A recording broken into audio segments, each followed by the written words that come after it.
নমস্কার। এসআইআর সম্পন্ন হয়েছে। বিএলওরা অক্লান্ত পরিশ্রম করে খসড়া লিস্ট জমা করার পর নির্বাচন কমিশন খসড়া লিস্ট প্রকাশ করেছে। এই বিএলওদের অক্লান্ত পরিশ্রমের ফল বারুইপুর পশ্চিম বিধানসভার ৭৫ নম্বর বুথে মামুনি ঘোষাল, বাপ্পা ঘোষাল, তার নাম জলজল করছে। এই বিএলওদের অক্লান্ত পরিশ্রমের ফল ১০৬ নম্বর বুথ বারুইপুর পশ্চিম বিধানসভার অন্তর্গত, সেখানেও মামুনি ঘোষাল, বাপ্পা ঘোষালের নাম জলজল করছে।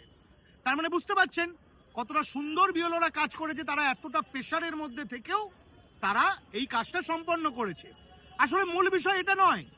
যে সকল বিএলওদের নাম পশ্চিমবঙ্গ সরকার পাঠিয়েছিল নির্বাচন কমিশনের হয়ে কাজ করতে, তারা অধিকাংশই তৃণমূল নেতার দ্বারা, কেউ আইসিডিএস কর্মী, কেউ অঙ্গনবাড়ির কর্মী, তারা চাকরি পেয়েছিল, তাদের তো সেই প্রতিদান দিতে হবে। তাই এই তৃণমূল নেতাদের কথায় এই ডবল এন্ট্রি ভোটারগুলোকে তারা কাটেনি।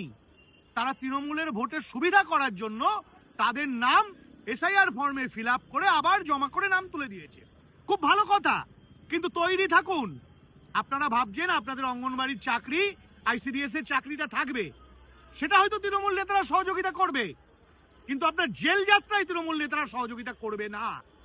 জেলে আপনি যাবেন ইচ্ছাকৃতভাবে, এই নাম ডবল এন্ট্রি নামগুলো রেখে দেওয়ার কারণে আপনারা জেলে যাবেন।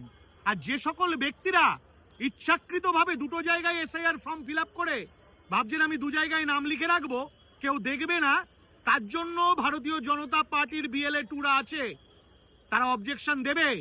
আর আপনাদেরও জবাব দিতে হবে কেন আপনারা দু জায়গায় এসআইআর ফর্ম ফিল আপ করেছেন। জেল যাত্রা আপনাদেরও হবে, তৈরি থাকুন। একজনকেও আমরা ছাড়বো না। ধন্যবাদ।